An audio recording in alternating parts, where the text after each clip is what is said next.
ಸ್ನೇಹಿತರೆ ನಮಸ್ಕಾರ. ನಾನು ಗುಬ್ಬಚ್ಚಿ ಸತೀಶ್. ನನ್ನ ಯೂಟ್ಯೂಬ್ ಚಾನಲ್ಗೆ ನಿಮಗೆಲ್ಲ ಆತ್ಮೀಯವಾದ ಸ್ವಾಗತ. ನೀವು ಇನ್ನೂ ನನ್ನ ಚಾನಲ್ ಸಬ್ಸ್ಕ್ರೈಬ್ ಮಾಡಿಲ್ಲ ಅಂದರೆ ಮಾಡಿ ಅಂತ ಹೇಳ್ತಾ, ಫೇಸ್ಬುಕ್ಕಲ್ಲಿ ಮತ್ತು ಇನ್ಸ್ಟಾಗ್ರಾಮಲ್ಲಿ ನನ್ನ ಪೇಜ್ ಫಾಲೋ ಮಾಡಿ ಅಂತ ಹೇಳ್ತೀಯ. ನಟ ನಿರ್ದೇಶಕ ಉಪೇಂದ್ರ ಅಭಿಮಾನಿಗಳಿಗೆ ಒಂದು ಸಖತ್ ಬಂಪರ್ ಸುದ್ದಿ ಇದೆ. ಏನಂತಂದರೆ, ಅವರ ಒಂದು ನಟನೆಯ ನಿರ್ದೇಶನದ Upendra super duper hit cinema Upendra, cult classic ಅಂತಲೇ ಕನ್ನಡ ಚಲನಚಿತ್ರರಂಗದಲ್ಲಿ ಗುರುತಿಸಿಕೊಂಡಿರುವ ಉಪೇಂದ್ರ ಸಿನಿಮಾ ಮರು ಬಿಡುಗಡೆ ಆಗ್ತಾಯಿದೆ.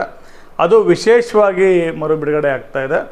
ಅದು ಈ ವಿಡಿಯೋದ ಒಂದು ವಿಶೇಷ ಅಂತ ಹೇಳ್ತಾ, ಇತ್ತೀಚೆಗೆ ನಟ ವಿಜಯ್ ತಮಿಳ್ನಾಡಿನಲ್ಲಿ ಏನು CM ಆದರು. ಸೊ ಆ ಒಂದು ಹೆಸರಲ್ಲಿ ಕರ್ನಾಟಕದಲ್ಲಿ ಈ ಒಂದು ಅವಕಾಶ ಯಾರಿಗಾರು ಸಿಗ್ಬೋದಿದ್ರೆ ಅನ್ನುವಾಗ ಉಪೇಂದ್ರ ಅವರ ಹೆಸರು ಮುಂಚೂಣಿನಲ್ಲಿತ್ತು.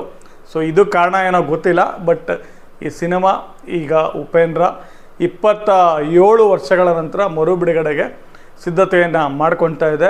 ಡೇಟ್ ಫಿಕ್ಸ್ ಆಗಿದೆ, ಜೂನ್ 4, ಮುಂದಿನ ತಿಂಗಳು 4ನೇ ತಾರೀಕು ಬಿಡುಗಡೆ ಆಗ್ತಾಯಿದೆ. ಈ ಸಿನಿಮಾ ಮತ್ತೆ ಮರು ಬಿಡುಗಡೆ ಆಗ್ತಿರೋ ಉದ್ದೇಶ ಏನಂತಂತಂದ್ರೆ, ಕನ್ನಡ ಚಲನಚಿತ್ರರಂಗದಲ್ಲಿ ಸ್ಮಾಲ್ ಏನೋ ಒಂದು ಈಗ ಮಲ್ಟಿಪ್ಲೆಕ್ಸ್ ಬಿಟ್ಬಿಟ್ಟು ಸಿಂಗಲ್ ಸ್ಕ್ರೀನ್ಗಳೇನಿದ್ದಾವೆ ಅವೆಲ್ಲ ಕ್ಲೋಸ್ ಆಗ್ತಾ ಇದ್ದಾವೆ, ತೆಗಿತಾ ಇಲ್ಲ, ಹೊಸ ಸಿನಿಮಾಗಳು ಬರ್ತಾ ಇಲ್ಲ. ಸೊ ಹಾಗಾಗಿ ಹಳೆ ಸಿನಿಮಾಗಳನ್ನು ಇತ್ತೀಚೆಗೆ ಸಂಪತ್ತಿಗೆ ಸವಾಲು, ಕೋಟಿಗೆ ಒಬ್ಬ ಎಲ್ಲ ಮರು ಬಿಡುಗಡೆ ಆಗಿತ್ತು, ನಾವು ನೋಡಿದ್ವಿ. ಸೊ ಇದೇ ರೀತಿ ಈ ಒಂದು ಜೀವಂತವಾಗಿಡಬೇಕು ಚಲನಚಿತ್ರ ಒಂದು ಏನು ಸಿನಿಮಾ ಮಂದಿರಗಳಿದೆ, ಅವಳ ಒಂದು ಜನ ಬಂದು ಥಿಯೇಟ್ರಲ್ಲಿ ಸಿನಿಮಾ ನೋಡೋ ಒಂದು ಕಲ್ಚರ್ನ ಜೀವಂತವಾಗಿಡಬೇಕು ಅನ್ನೋದು ಇದು ಉದ್ದೇಶ ಅಂತ ಹೇಳಿ ಈಗ ಉಪೇಂದ್ರ ಸಿನಿಮಾನ ಮರು ಬಿಡುಗಡೆ ಮಾಡಲಿಕ್ಕೆ ಹೊರಟಿದ್ದಾರೆ. ಸೊ ಈ ಸಿನಿಮಾಗೆ ನಿಮಗೆಲ್ಲ ಗೊತ್ತು, ನಟ ನಿರ್ದೇಶಕ ಉಪೇಂದ್ರ ಅವರು 3 ಜನ ಹೀರೋಯಿನ್ಗಳಿದ್ರು. ನಟಿ ಪ್ರೇಮ ಅವರು, ರವೀನಾ ಟಂಡನ್ ಅವರು ಮತ್ತು ದಾಮಿನಿ ಅಂತ ಇನ್ನೊಬ್ಬರಿದ್ದರು. ಗುರುಕಿರಣ್ ಅವರ ಮ್ಯೂಸಿಕಲ್ಲಿ ಸಿನಿಮಾದ ಹಾಡುಗಳು ಕೂಡ ಭಾಳ ಹಿಟ್ಟಾಗಿತ್ತು, ಇವತ್ತಿಗೂ ಜನ ಕೇಳ್ತಾನೆ ಇರ್ತಾರೆ. ಸೊ ಈ ಒಂದು ಸಿನಿಮಾ 100 ಸಿಂಗಲ್ ಸ್ಕ್ರೀನ್ ಥಿಯೇಟ್ರ್ಗಳಲ್ಲಿ ರಿಲೀಸ್ ಆಗ್ತಾಯಿದೆ. ಈ ಸಿನಿಮಾ ನೋಡೋರಿಗೆ ಒಂದು ಬಂಪರ್ ಪ್ರೈಸ್, ಪರಮೇಶ್ವರ್ ಅಂತ ಅವರು ಒಂದು ಪ್ರೊಡಕ್ಷನ್ ಹೌಸ್ ಮೂಲಕ ಇದನ್ನು ಒಂದು ಸಿನಿಮಾ ರಿಲೀಸ್ ಮಾಡೋ ಪ್ಲ್ಯಾನ್ ಮಾಡಿದ್ದಾರೆ. ಇಲ್ಲಿ ಏನು ಮಾಡ್ತಿದ್ದಾರೆ ಅಂದರೆ, ಈಗ ಫಸ್ಟ್ ಡೇ ಒಂದು ತುಮಕೂರು ಅಥವಾ ದಾವಣಗೆರೆ, ಬೆಂಗಳೂರು ಅಂತ ಇಟ್ಕೊಳ್ಳೋಣ. ಇಲ್ಲೋಗಿ ನೀವು ಸಿನಿಮಾ ನೋಡ್ತೀರಾ, ಅಲ್ಲಿ 10 ನಿಮಿಷ ಸಿನಿಮಾ ಮುಗಿದ ಮೇಲೆ ಪ್ರಶ್ನೋತ್ತರ ಇರುತ್ತಂತೆ.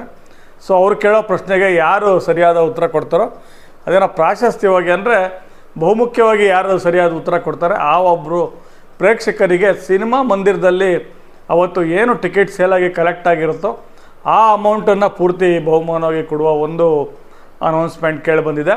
ಇನ್ನೊಂದು ಸಿನಿಮಾ 25 ದಿನಗಳ ಮುಗಿಸಿದ ಮೇಲೆ ಕೇಳುವ ಒಂದು ಭರ್ಜರಿ ಫೈನಲ್ ಪ್ರಶ್ನೆಗೆ ಯಾರು ಉತ್ತರ ಕೊಡ್ತಾರೋ ಅವರಿಗೆ ₹1 ಕೋಟಿ ಕೊಡ್ತೀವಿ ಅಂತ ಈ ಒಂದು ಅನೌನ್ಸ್ಮೆಂಟಲ್ಲಿ ಹೇಳಿದ್ದಾರೆ.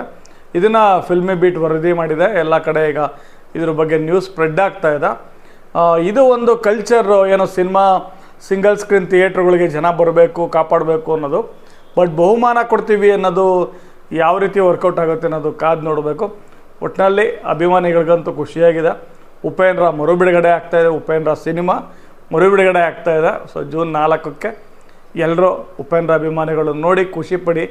ಬಹುಮಾನ ಯಾರಿಗೆ ಬರುತ್ತೆ, 25 ದಿನ ಆದಮೇಲೆ ಕೋಟಿ ಗೆಲ್ಲುವ ವೀರ ಯಾರು ಅಂತ ಇನ್ನು ಗೊತ್ತಾಗಬೇಕಿದೆ. ಸೊ ಅಲ್ಲಿವರೆಗೂ ನಾವು ಕಾದು ನೋಡೋಣ ಅಂತ ಹೇಳ್ತಾ ಈ ವಿಡಿಯೋನ ಮುಗಿಸ್ತೇನೆ. ಎಲ್ರಿಗೂ ಧನ್ಯವಾದಗಳು.